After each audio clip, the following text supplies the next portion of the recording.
Hello everyone, my name is Relax and Panic, and this here will lead you to a reaction for RWBY Season 6. We tried to upload it completely on YouTube, but we are still waiting for it to be unblocked by Rooster Teeth. So until this is done, if it is ever done, you know what to do for those who have seen our reaction before. Just go down into my description links.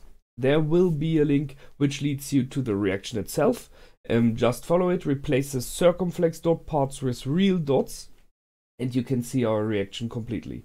Once you've done and finished watching our reaction, come back here and you can continue this video to see our discussion about Season 6. So, I will see you soon. Bye! For those that came back, welcome back and enjoy. And here we are again. Hello! I mean, there's not so much to say about that. Hello! The interesting thing is, if I'm wrong and I cannot upload it, then this will be the video that brings possibly the people to the reaction. So we have no greeting, it's just like, hello, and there you go. I will work on that. However, we just finished episode 2 of Season 6.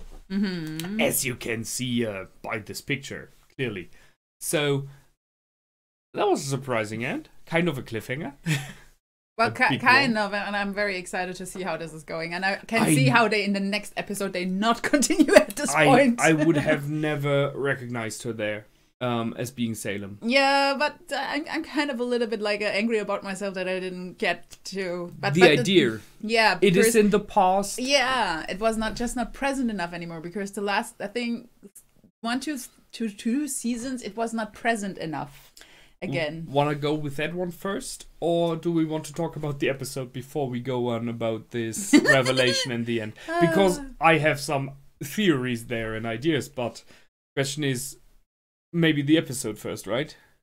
Yeah, I guess. Okay. I guess.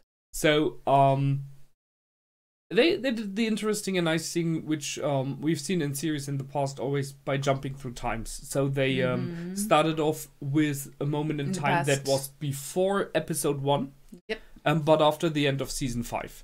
So before the first episode even. Yeah, that's what I meant. Before the first episode of season 6, but after the end of season 5. So they have the relic. They are sitting in this house, which was even mentioned, like, it's time we get away from here, you know, like, it was too long. And they're discussing about how to get away, so how to get to Atlas using this army base. So that's why they're going there. Now we know why. I was guessing, like, that they're moving towards the Northern Sea, and then would take a ship and just, like, try. I don't know. Maybe they are already over, maybe they skipped the ship. Or wasn't there this bridge between? No. I mean, there's a lot of space between those two continents. I mean, right now they were the train was in the mountains, so yes. I would assume that it's still on the continent, but maybe heading north, or that they are already close to that area, but they are not on Atlas yet. They're not in Atlas. If they would be in Atlas, we would for sure have had a meeting of whatever kind with the Atlas military, like a border post when they arrived at the coast, anything like that. So I'm pretty sure they're still in the old continent, which we still don't know the name because we did not check. We need to have a map here. Let's call it Asia. Yes, all the that's time. True. That's true. We will do it for the next recordings, which we do after this weekend. So the next episodes, nope, still have no clue. But the idea of Crow is to talk to the men from the army there, from Atlas, and convince them to bring them to Ironwood. Yeah, and which makes sense. If I understood it right, they will also use Vice as an option, like a key, you know. But then they do have the relic additionally as an optional key, although those army personnel wouldn't know it. The question is also, she was disowned, but her father is still looking for her because he's seeking control. Sure, he would gladly take her back because as long as she's not under his control, there is the option that there will be people following her. I mean, we're talking about aristocracy. Yeah, I also think that her little brother will try to assassinate her. Yes. Because she's the usual thing. She is still a threat to his... I really look forward to seeing him evolve. I mean, in the meaning of... But he has no abilities. But that's not important, as we've seen by her father. The question is, how far will he go? How clever is he? How cunning is he? You know, that's where we don't know much yet. We have seen just a glimpse of his ability in the moment when he betrayed her. Exactly, when he betrayed her, when he lowered the mask and showed his true self for a moment. Yep. So now that he is the official heir to the throne, he has also a lot more power. Yeah. It could also be that he assassinates his father as soon as he feels ready for it. I kind of expect that to happen. I think his father underestimates him. And maybe he will push the guild.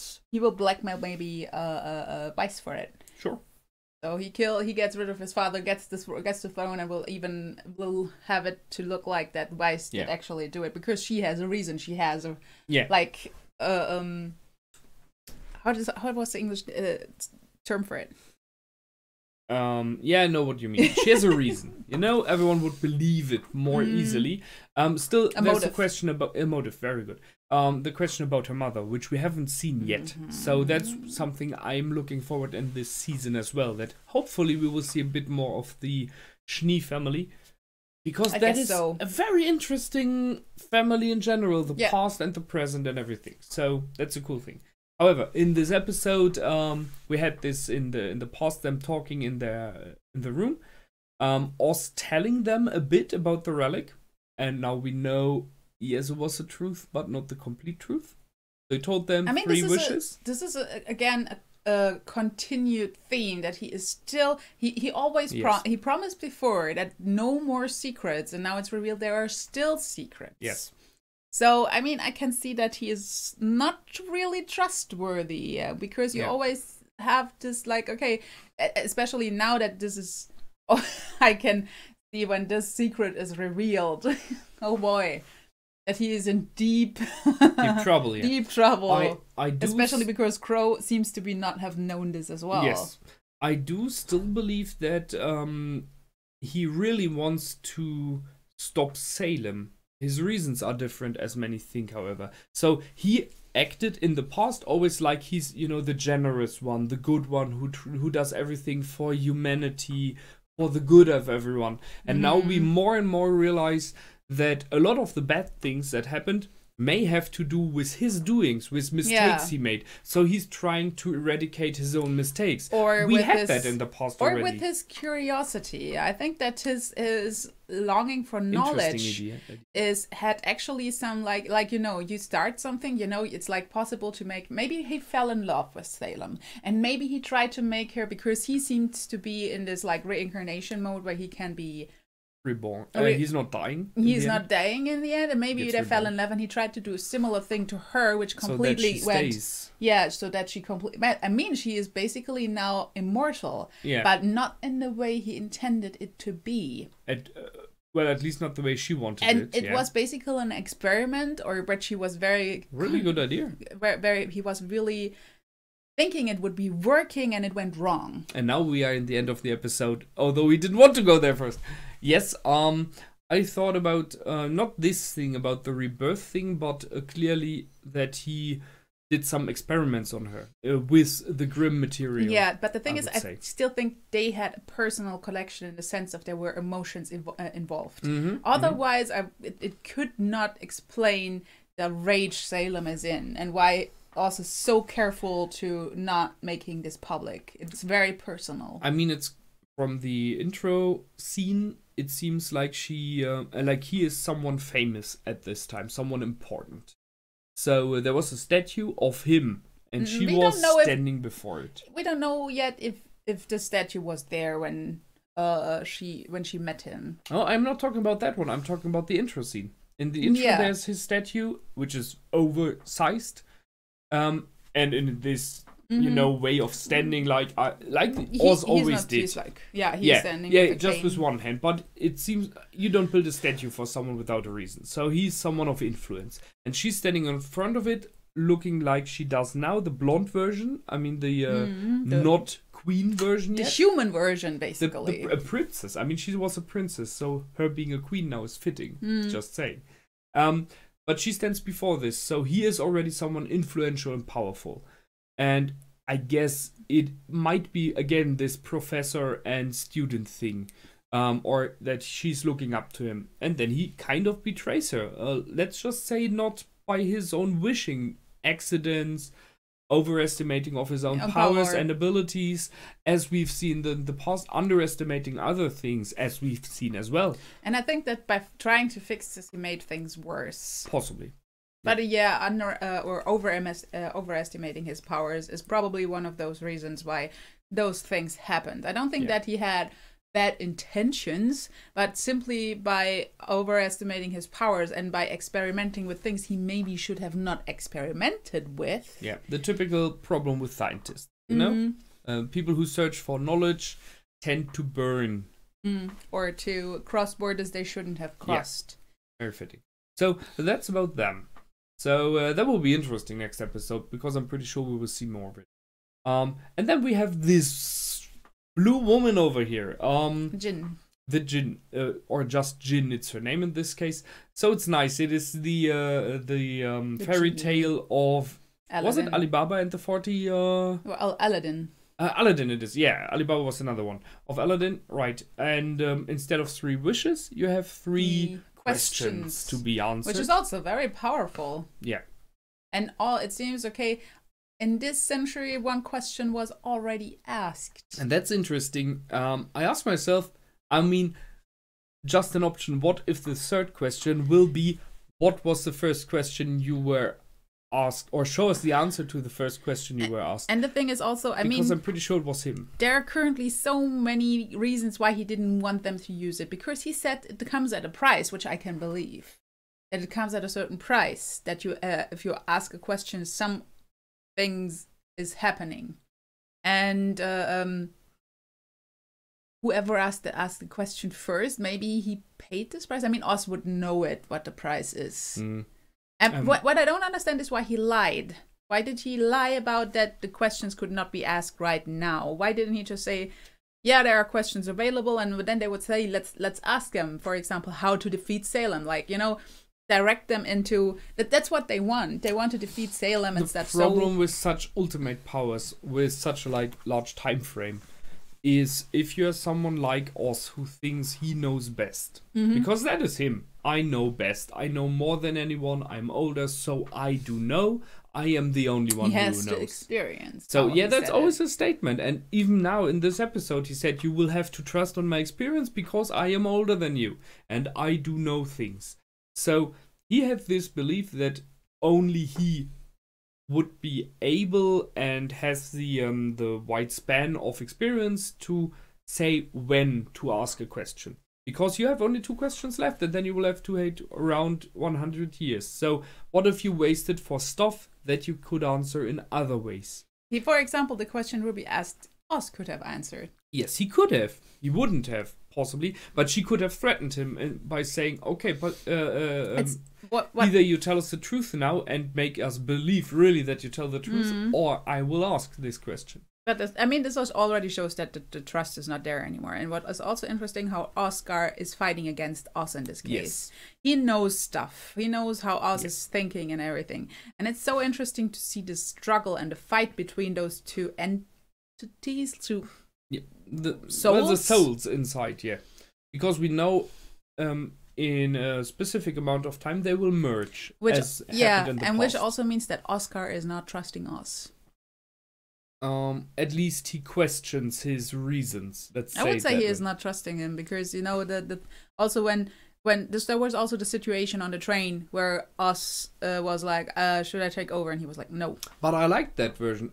We didn't discuss the last episode. I liked that in the last episode very much. The fact that Oz was asking and did not take over aggressively. He asked, and they did kind of cooperate there. And I like this that. One. I still love it when both voices are active at the same time. I'm quite a little bit sad that at this time it was not there.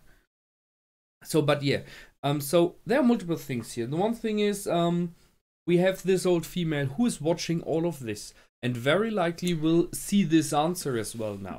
So, I mean, even if, let's just say she was never important, which is very unlikely. She probably does not see it because of a malfunction of her visual device. I don't know. An entity of this power possibly does it mentally. I could see that when everyone is like, did you see that? No. Sure, she could act as though, sure. Yeah. But even if she would be like someone unimportant, a farmer girl, whatever. Now she is, because she knows things. She knows about the relic. Yeah. She knows about Oz. She knows about the past of Oz and about Salem due to that. So by now she is someone very important. That's why I was like, why are they so carelessly talking around her? That was really weird. It was strange. It was like she wasn't there for them. Yeah. And there was something which I did not understand either, but okay. I was waiting for like that there would have been like a small gesture from Crow or Oz towards her, something like that. They know her maybe. That would have been interesting. What was also hard was the reaction to Crow. Yes, and that's the thing I wanted to talk as well. This instant drawn weapon from Weiss and from Blake. I mean, it's Crow. I mean, it's one thing if you do not trust Oz, and we had our suspicions in the past seasons. Those of you who watched our reactions know that I'm still like kind of voting for him, because I kind of see what, at least partially, that he wants to do the right thing. His reasons are questionable, but I still believe in the good in him. But Crow was someone who always fought for the girls. Crow especially is so responsible lately. If you remember in the very beginning how irresponsible he was, he acted super responsible lately. Except maybe for this point in the train where he was talking to this guy, but still he was still talking to him. He was not like hitting him. Cutting off his head. Yeah, for example.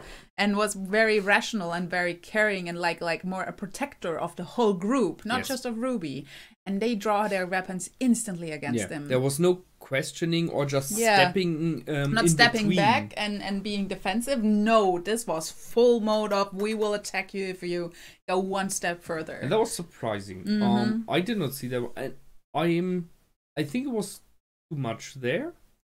But I mean, the trust was shattered due to what happened with Oz. But with Oz, not with Crow. And it seems that Crow is not aware of anything. Crow is just trusting Oz. Maybe for them, there is this connection between Oz and Crow that is very old, and they see this. However, what I was a bit surprised about is when the train crashed and the relic was gone. That the Grimms were gone instantly. Yeah, the Grimms were gone. I mean, they beat them. It was just a big one in the end. This was when RWBY was actually turning around and still seeing that they were coming. And okay, they didn't follow the main train. This was the goal. Yes. So fine, but that they are actually just disappearing. I mean, it's a typical problem with let's split the party. So one of us beats an enemy. I always question that, because if a part of the party beats it, then why not go all against it and it's done? But that's another thing. No, what I meant is the relic. The typical thing is the main thing was destroyed, so we are all going now. Oh, well, if the big one is gone. No, what I meant was the relic. So the relic was in the snow. You could see it. And they were walking away. It's happening. It's okay. It's for story. But then RWBY grabbed the relic, and he insisted on getting it back. And that was the only thing on which they said, you're not telling us everything now. Again. Because he was like, give it to... I mean, it felt a little bit like a Gollum effect, you know? It's mine, give it to me. No, I think this was for the you're not telling us everything was because he was saying on the train that it's not enough to just disguise everyone, because they are followed the relic. They are being attached to the relic. And that's the reason why they asked, you are not telling us everything. I didn't connect those dots. Okay, that makes sense. So, yes, again, you did not tell us everything, as we know now. Now, Jinn. Well, we know a male version of that, a bit bigger in the size, and he has trousers. This one is wearing just chains. I'm not sure about the chains. What for? I mean, I guess it's just for looking cool, but maybe also to resemble that she's bound to rules or binded to rules. Oh yeah, that might very well be. And to this flask or whatever it is, this light, this lamp. Yeah, so lamp. Now she says she's created by the god of light. So the question is, the other relics, are they something similar as well? You know, that there is some force in them, some... No, what I don't understand here, however, is it was said in this episode where Crow told them about the God of Light and God of Darkness, that in the end they worked together to create humanity. And when they were leaving, they left 4 relics. But she says she was created by the God of Light, so she did not say I was created by the brothers or by the God of Light and Darkness. Each brother created 2. So yeah, that's what I'm going for. So if we say knowledge, light, and destruction, creation. Possibly darkness, no question there. Creation, light. What was the 4th one? Knowledge, creation, free will? Was it free will? No, free will was something they gave to humanity. Good one. What was the 4th one? Creation, destruction. Kind of wisdom, something like that. There was something, let's say, mental, like more brain. No, this was knowledge. That's her. I don't know. Again, a thing to check. Chaos? But yeah. No, chaos is a ladder. No, chaos would be destruction. But I really don't know. Creation. Creation, no. That we had. There was light. I can't remember. I really don't know. I really don't know. That happens if you don't rewatch stuff, you know? But I'm pretty sure they will inform us very soon. But I'm tempted to Google it right now. It could be 2 and 2. It makes sense. So it's 2 and 2. And the question is, right, are there beings in all of those? That would be nice. So for destruction, it would be kind of like a dragon or a devil-like entity. It would be cool, especially when you look at the Jinn or her, and it's quite impressive and everything.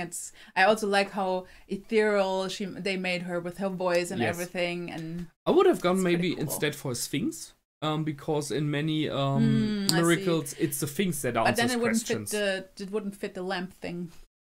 Well, the lamp could be like a portal there, you know, like. No, but just are there. I mean, the lamp from the ghost is the same. Ah, okay, yeah. So the Jinn from the lamp, everything. Yeah, true. Oh well. Good question would be, where are the God of Light and Dark gone? Sleeping, probably. Possibly. Taking a break. just a day off. Just a day off for breakfast. Yeah. You know. I mean, you don't know how long a day in a god's life is lasting, so... Sure. So for them, it might be just a short And it's like they time. return and they... What did happen? We were just gone for 5 minutes. What the heck? Yeah, sure. I think that's it for this episode, right? Yeah. So I like the whole thing. It was nice. Surprising. Did not see that one coming. With Salem in the end, and now we finally get a little bit of background about Salem's story. Yeah. And oh yeah, we got one more thing. Sorry, Cinder. Yes. We forgot about Cinder. So, she diminished in all this whole stuff. Sure, I mean, not so much of a surprise. So she goes solo now. She does it alone. I mean, there would have been the option for her to go back, but she does not. She instead follows them. It seems that her powers are not fully back yet. Yes. And I think that the next time, wasn't there something like that Salem said, disappoint me again?